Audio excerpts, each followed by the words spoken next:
विजय तिलक, विजय तिलक, विजय तिलक, विजय तिलक, विजय तिलक, विजय तिलक, विजय तिलक। नमस्कार, very good morning, सुप्रभात, बहुत स्वागत है आपका। आप देख रहे हैं बीपी गंगा, आपके साथ हूं मैं दीपा बाफिला। सुबह के 6 बज गए हैं। आगे बढ़ते हैं खबरों की तरफ और सबसे पहले बात कर लेते हैं उपचुनाव के जंग की। उपचुनाव से पहले भाजपा ने बड़ा दांव खेला हुआ है। भाजपा प्रदेश अध्यक्ष भूपेंद्र चौधरी ने आरएलडी के प्रदेश प्रवक्ता रखे अभिषेक चौधरी को पार्टी की सदस्यता दिलवाई, पार्टी में शामिल किया। अभिषेक चौधरी भाजपा में शामिल उनका होना खतौली उपचुनाव के मद्देनजर भाजपा की बड़ी रणनीति मानी जा रही है। और अभिषेक चौधरी के भाजपा में शामिल होने के बाद भूपेंद्र चौधरी ने कहा कि नए साथियों के साथ आने से भाजपा को यूपी में मजबूती मिलेगी और उपचुनाव में भाजपा बेहतर परफॉर्म कर पाएगी, ये भी उन्होंने कहा है। तो नए साथियों का स्वागत किस तरीके से बीजेपी में किया जा रहा है, देखिए उपचुनाव की ये पूरी लड़ाई है और लगातार बीजेपी में शामिल होने वालों का सिलसिला भी चल रहा है।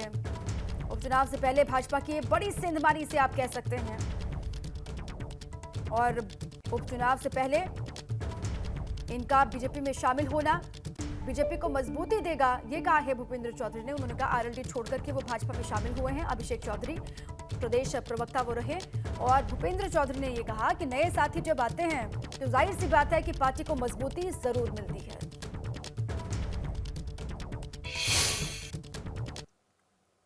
ये बहुत प्रसन्नता का विषय है। हमारे परिवार में एक नए सदस्य का आगमन हुआ है। अभिषेक चौधरी राष्ट्रीय लोकदल के बड़े नेता हैं पश्चिमी उत्तर प्रदेश के और उनकी बड़ी प्रतिष्ठा है। आज वो पार्टी के निर्णय से असंतुष्ट होकर भारतीय जनता पार्टी के हमारे परिवार में सम्मिलित हुए हैं और निश्चित रूप से भारतीय जनता पार्टी का हमारा परिवार उनके आगमन से हमें राजनीतिक रूप से बहुत ताकत मिलेगी, शक्ति मिलेगी। मैं उनके आगमन पर उनका स्वागत करता हूं, अभिनंदन करता हूं। आज नामांकन करेंगे रालोद सपा प्रत्याशी मदन भैया और रालोद के सभी कहा जा रहा है कि 8 विधायक साथ में मौजूद रहने वाले हैं। सपा नेता और आजाद समाज पार्टी के नेता भी वहां पर मौजूद रहेंगे, कार्यकर्ता भी वहां पर पहुंचेंगे। खतौली विधानसभा उपचुनाव को लेकर आज मदन भैया का नॉमिनेशन होना है। मदन भैया मुजफ्फरनगर कलेक्ट्रेट में अपना नॉमिनेशन करेंगे, नामांकन करेंगे और नामांकन से पहले खबर है कि रालोद कार्यालय पर इकट्ठा होंगे रालोद के नेता, ये जानकारी मिल रही है। साथ में आजाद पार्टी के कार्यकर्ता भी यहां पर होंगे, नेता भी यहां पर पहुंचेंगे और साथ ही साथ खबर है कि समाजवादी पार्टी के स्थानीय नेता कार्यकर्ता भी यहां पर बड़ी संख्या में पहुंचने वाले हैं।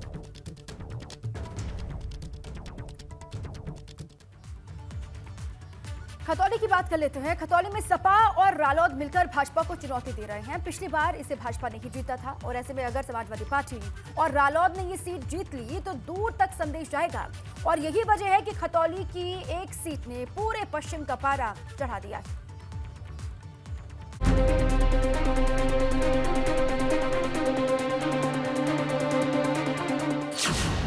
खतौली पर किसकी दावेदारी, मैदान में उतरी भाजपा की राजकुमारी।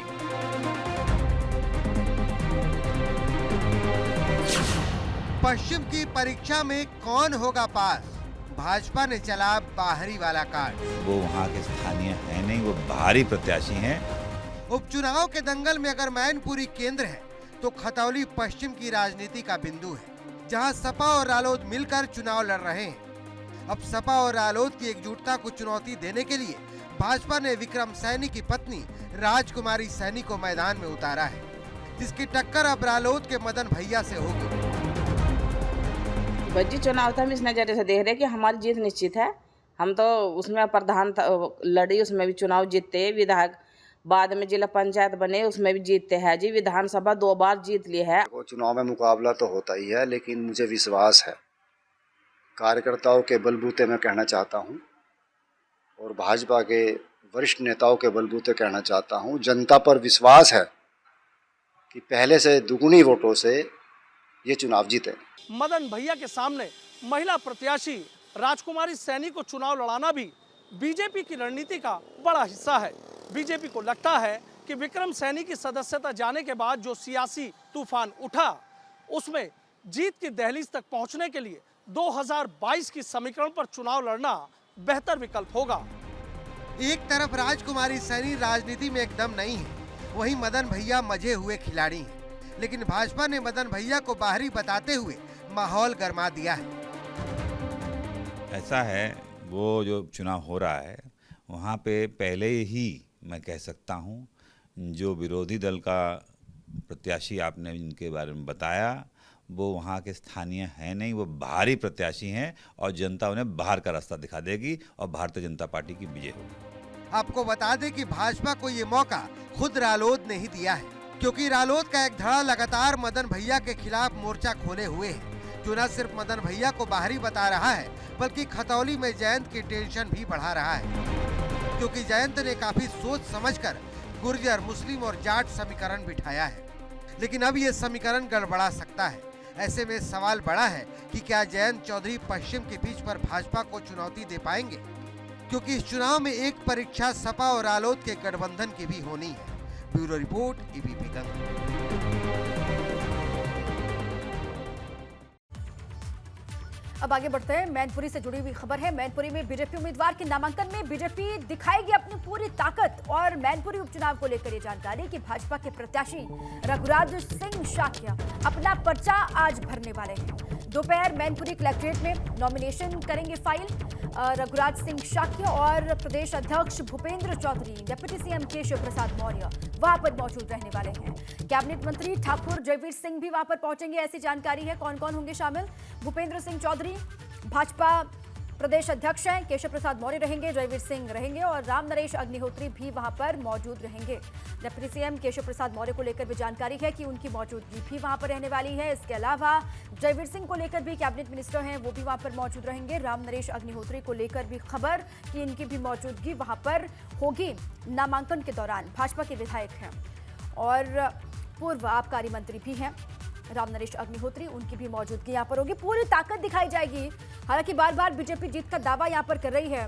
डिंपल यादव दूसरी तरफ समाजवादी पार्टी के उम्मीदवार यहाँ पर हैं। मुलायम सिंह यादव के निधन के बाद से ये सीट खाली हुई, जिसके बाद उपचुनाव हो रहे हैं और बीजेपी ये कह रही है कि इस बार सपा का जो गढ़ कहलाता है मैनपुरी, उसमें सेंधमारी हो पाएगी और जीत सुनिश्चित है। बीजेपी की ये दावा बीजेपी की तरफ से किया जा रहा है और दूसरी तरफ समाजवादी पार्टी अपनी जीत को लेकर आश्वस्त है।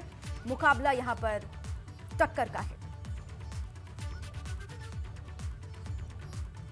और एबीपी गंगा से खास बातचीत में रघुराज शाक्य ने कहा है कि मैनपुरी में जनता बदलाव चाहती है और ये चुनाव ऐतिहासिक होने जा रहे हैं। साथ ही उन्होंने कहा कि वो शिवपाल यादव के शिष्य हैं और उन्हें इस उपचुनाव में उनका पूरा आशीर्वाद जरूर मिलेगा। मैनपुरी लोकसभा उपचुनाव लेके भारतीय जनता पार्टी ने अपना प्रत्याशी घोषित कर दिया है। पुराने समाजवादी 2 बार के सांसद और इटावा से विधायक रहे रघुराज शाक्य को टिकट दिया है। सर, पहले तो आपको बधाई, आपको टिकट मिला है। जो अब चुनाव आप देख रहे हैं, देश और प्रदेश में चर्चा है, किस तरह आप देख रहे हैं लड़ाई मैनपुरी की? धन्यवाद। पहले तो हम राष्ट्रीय नेतृत्व को, प्रदेश नेतृत्व को, माननीय राष्ट्रीय अध्यक्ष जी को, प्रदेश अध्यक्ष जी को और देश के माननीय प्रधानमंत्री जी को, माननीय मुख्यमंत्री जी को, डिप्टी सीएम को और पूरे राष्ट्रीय और प्रदेश नेतृत्व को बहुत बधाई दूंगा कि कम से कम इस सेवक को उन्हें विश्वास करने का काम किया। हम लोग तो समाजवादी लोग रहे हैं, नेताजी के शिष्य रहे माननीय मुलायम सिंह यादव जी के, उन्होंने एक निकालने का काम किया। रघुराज शाक्य लोग कहते कभी गद्दारी करने का काम नहीं किया। जब इन्होंने भगाने का काम किया विकट परिस्थितियों में, कहाँ गद्दारी की बताइए? मैं तो बिका भी नहीं, तमाम एमपी बिके थे उस समय परमार करार पे। रघुराज शाक्य साथ खड़ा, मेरी सीट रिजर्व थी, मुझे लड़ना ही नहीं था, हम साथ खड़े थे विधानसभा में 2-2। मेरे उसका मतलब ही नहीं, अपमान से बड़ी कोई चीज़ नहीं है। जनता ने कहा, जनता से फैसला लिया, जनता ने जब कहा अब आप फैसला लेने का काम कीजिए, मैंने फैसला लिया। अब मैं भारतीय जनता पार्टी में शामिल हुआ 2022 के चुनाव में। या भारतीय जनता पार्टी कार्यकर्ता हूँ और पार्टी ने मुझे विश्वास किया है तो वो लड़ाई लड़ने का काम करूँगा। जनता, जब भारतीय जनता पार्टी ने मुझे सांसद के लिए नहीं भेजा है, मैनपुरी की जनता के लिए सेवा करने के लिए भेजा, सेवक के रूप में, कि मैनपुरी की जनता की सेवा करने का काम करें। शिवपाल सिंह की बड़ी पकड़ है, आपके पुराने साथी हैं, गुरु, राजनीतिक गुरु भी रहे हैं, मौन है आजकल, क्या लग रहा है, किस तरह चुनाव जा रहा है? देखिए, वो बड़े नेता हैं, किसी नेता पे कटाक्ष करना हम लोगों की औकात से बाहर होता है। भाई हम उनके भी कटाक्ष करें, किसी पर कटाक्ष करना नहीं। हम जनता के बीच में जा रहे हैं, हम उनके शिष्य हैं और हर अपना गुरु चाहता कि हमारा शिष्य आगे बढ़े।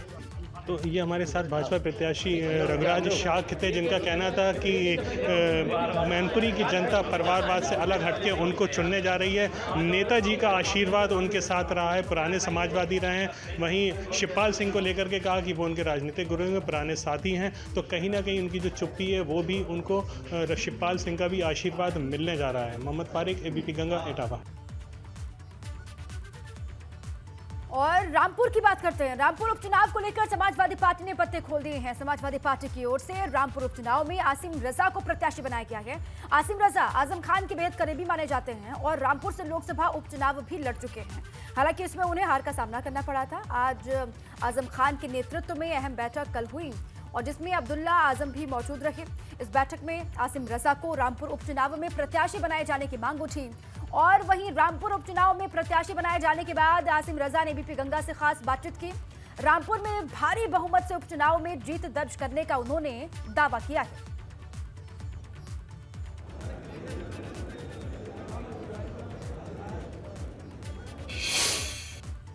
समाजवादी पार्टी की तरफ से आसिम राजा को प्रत्याशित घोषित किया गया है। रामपुर विधानसभा उपचुनाव के लिए हमारे साथ आसिम राजा साहब हैं। आसिम राजा साहब, समाजवादी पार्टी ने एक बार फिर आप पर रामपुर में विश्वास जताया है, क्या कहना चाहेंगे?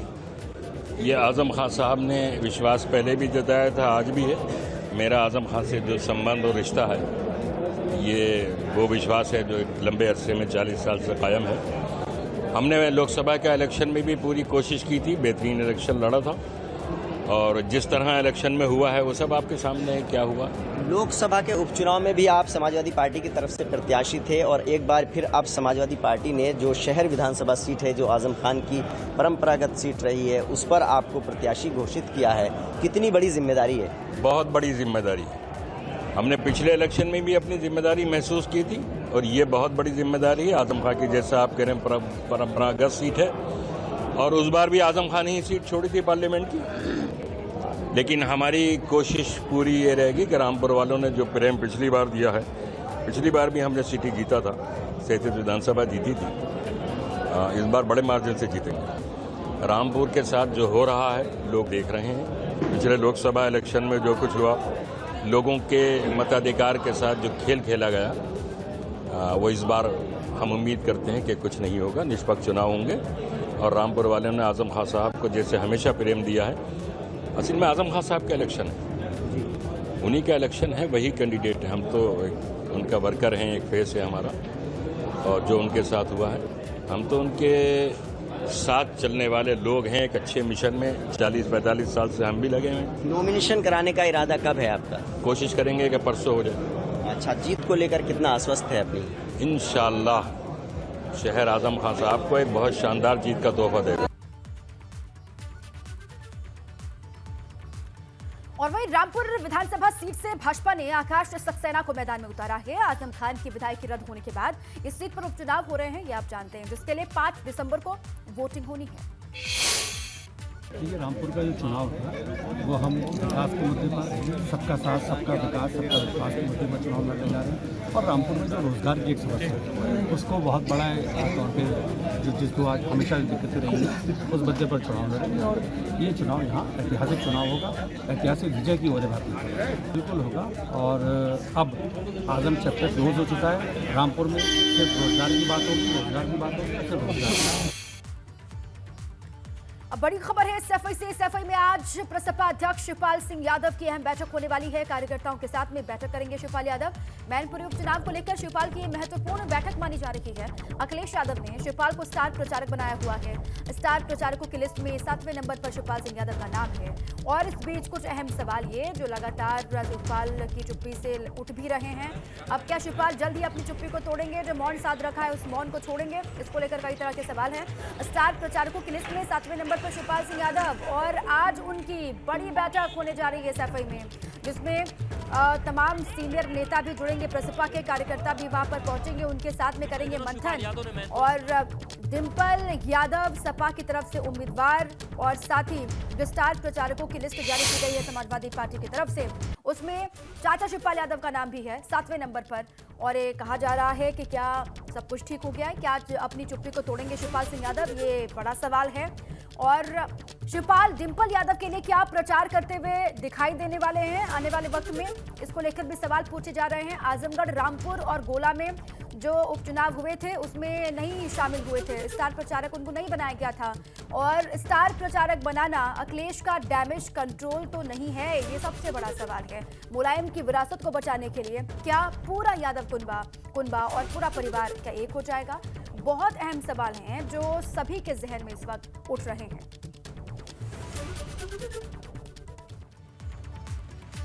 अखिलेश यादव ने शिवपाल सिंह यादव को स्टार प्रचारक बनाकर मुलायम सिंह यादव वाला चरखा दाव चल दिया है, क्योंकि जो शिवपाल अब तक चुप हैं, अब उन्हें जवाब देना है कि वो डिंपल के लिए क्या प्रचार करेंगे या फिर नहीं।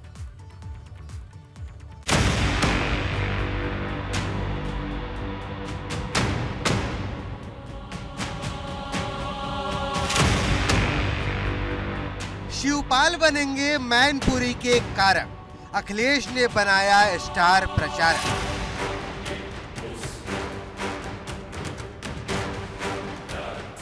अखिलेश ने चला मुलायम वाला दाव, अब क्या करेंगे शिवपाल?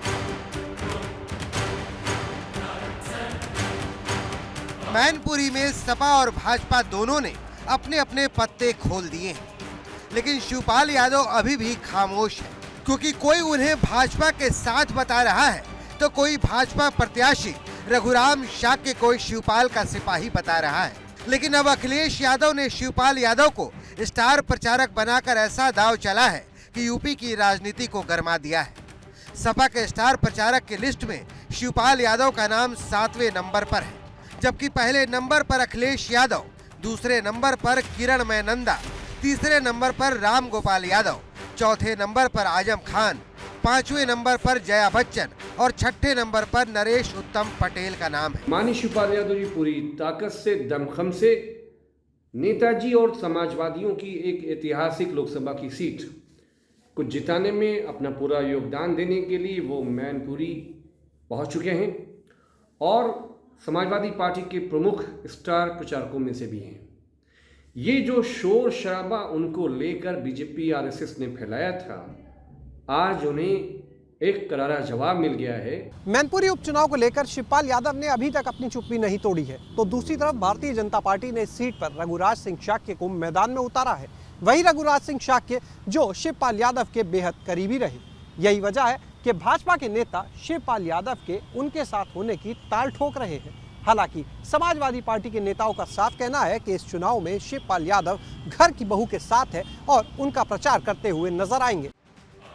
सपा ने मैनपुरी में यादवों की संख्या को देखते हुए 8 यादवों को स्टार प्रचारक बनाया है। वहीं लिस्ट में 3 शाक्य को भी स्टार प्रचारक बनाया गया है।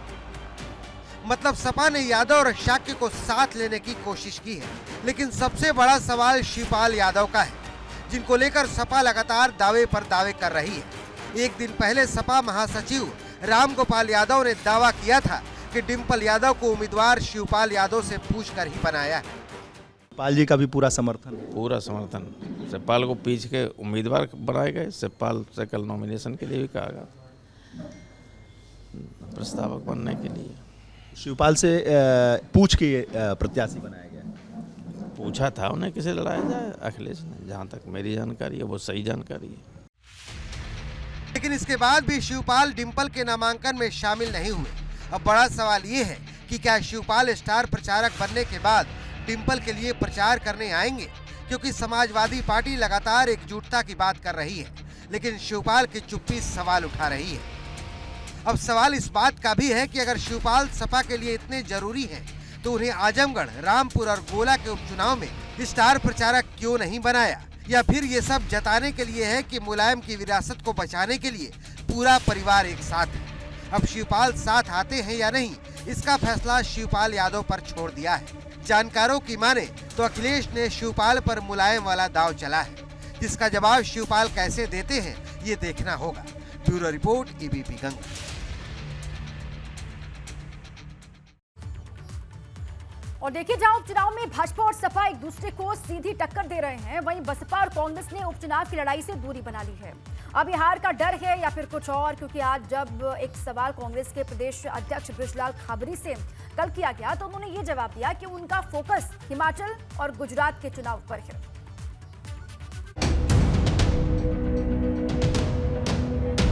यूपी में उपचुनाव से कांग्रेस की दूरी, क्या हिमाचल और गुजरात है मजबूरी? पूरा नेतृत्व अभी हिमाचल के बाद फिर गुजरात उधर उलझा है। कैसे खत्म होगा यूपी में बनवास जब प्लान नहीं पास? जिस उपचुनाव ने देश के सबसे बड़े सूबे का पारा चढ़ा दिया है, उस उपचुनाव से कांग्रेस ने ये कहते हुए दूरी बना ली है कि उसे हिमाचल प्रदेश और गुजरात पर फोकस करना है, इसलिए वो उपचुनाव नहीं लड़ेगी। हाल ही में अभी नगर पालिका, नगर पंचायत, नगर निगम के चुनाव, एक तो बड़ा कारण यह भी है। दूसरा, पूरा नेतृत्व अभी हिमाचल के बाद फिर गुजरात उधर उलझा है। उपचुनाव में हम जो तैयारी करके लड़ना चाह रहे थे, वो तैयारी अभी हमारी है। कुछ भी निर्देश मिलेंगे आने वाले टाइम में, आजकल में, उसको फॉलो किया जाएगा। अब सवाल बड़ा ये है कि क्या हिमाचल और गुजरात में सिर्फ कांग्रेस चुनाव लड़ रही है, क्योंकि दूसरी तरफ भाजपा है जो हिमाचल और गुजरात के साथ साथ यूपी का उपचुनाव भी लड़ रही है। अगर बात करें तो कांग्रेस पार्टी के प्रदेश अध्यक्ष ने साफ तौर पे कहा है कि उनकी पार्टी इस वक्त हिमाचल प्रदेश और गुजरात विधानसभा चुनाव में व्यस्त है, लिहाजा ऐसे में पार्टी उपचुनाव नहीं लड़ेगी। लेकिन सबसे बड़ा सवाल है कि भारतीय जनता पार्टी भी जहां गुजरात और हिमाचल प्रदेश में विधानसभा चुनाव लड़ रही है, वहीं पूरे दमखम के साथ उत्तर प्रदेश के अंदर उपचुनाव भी लड़ रही है। ऐसे में 2024 की तैयारी कर रही कांग्रेस पार्टी क्या उपचुनाव न लड़के संगठन को उस तरीके से विस्तार दे पाएगी जिसकी वो उम्मीद कर रही है? अब सवाल ये है कि अगर कांग्रेस यूपी में चुनाव नहीं लड़ेगी तो खुद को मजबूत कैसे करेगी, क्योंकि यूपी में सबसे ज्यादा लोकसभा की सीट है, जिसे हासिल कर भाजपा ने न सिर्फ 2 बार केंद्र में सरकार बनाई है, बल्कि यूपी को ही टारगेट कर वो तीसरी बार हैट्रिक की तैयारी कर रही है। वही सवाल इस बात का भी है कि चुनाव न लड़कर कांग्रेस किसकी राह आसान कर रही है। Bureau report ABP Ganga. Bharatiya Janata party UP के नगर निगम और नगर पालिका चुनाव को खासी गंभीरता से ले रही है और इसके लिए जिलेवार मंत्रियों को जिम्मेदारी भी सौंपी गई है। अयोध्या नगर निगम चुनाव की सफलता के लिए राजनीति का लंबा अनुभव रखने वाले कृषि मंत्री सूर्य प्रताप शाही को जिम्मेदारी सौंपी गई है। मंगलवार को उन्होंने पार्टी पदाधिकारियों के साथ लंबी मीटिंग की, अयोध्या की राजनीतिक गणित को समझा और समझाने की कोशिश भी की। मुख्यमंत्री योगी आदित्यनाथ ने अपने पहले कार्यकाल के दौरान अयोध्या और फैजाबाद की 2 नगर पालिकाओं को मिलाकर नगर निगम बना दिया था और इसीलिए उनके दूसरे कार्यकाल में होने जा रहे अयोध्या के नगर निगम चुनाव को खासा महत्वपूर्ण माना जा रहा है और इसीलिए बीजेपी लगातार मंथन कर रही है। ये संगठन की हमारी बैठक है और संगठन में अपने तैयारियों की दृष्टि से भारतीय जनता पार्टी ने हर कारपोरेशन और नगर पालिका क्षेत्र के भीतर कुछ प्रमुख लोगों के ऊपर ये जिम्मेदारियां दी हैं, वहाँ के चुनाव की तैयारियों के दिए, उस दृष्टि से आज यहाँ की बैठक रखी गई है। और इसी बीच लखनऊ से बड़ी खबर है। लखनऊ में आज होगी योगी कैबिनेट की अहम बैठक। 11 बजे का वक्त है। लोक भवन में ये मीटिंग होने वाली है कैबिनेट की। औद्योगिक विकास से जुड़े कुछ प्रस्ताव पास हो सकते हैं, ऐसी जानकारी लखनऊ से बड़ी खबर। योगी कैबिनेट की अहम बैठक होनी है। औद्योगिक विकास से जुड़े हुए कुछ प्रस्ताव बताए जा रहे हैं जिनको पास किया जा सकता है और कुछ विभागों में नई पॉलिसीज को मंजूरी दी जा सकती है, ऐसी भी खबर है।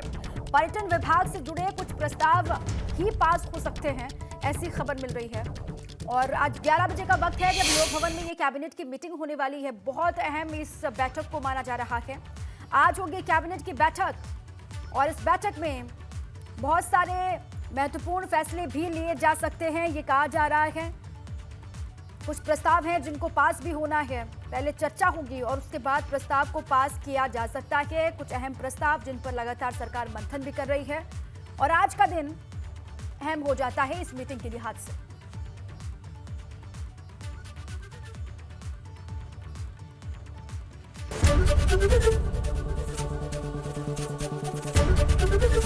एबीपी गंगा, खबर आपकी, जुबान आपकी।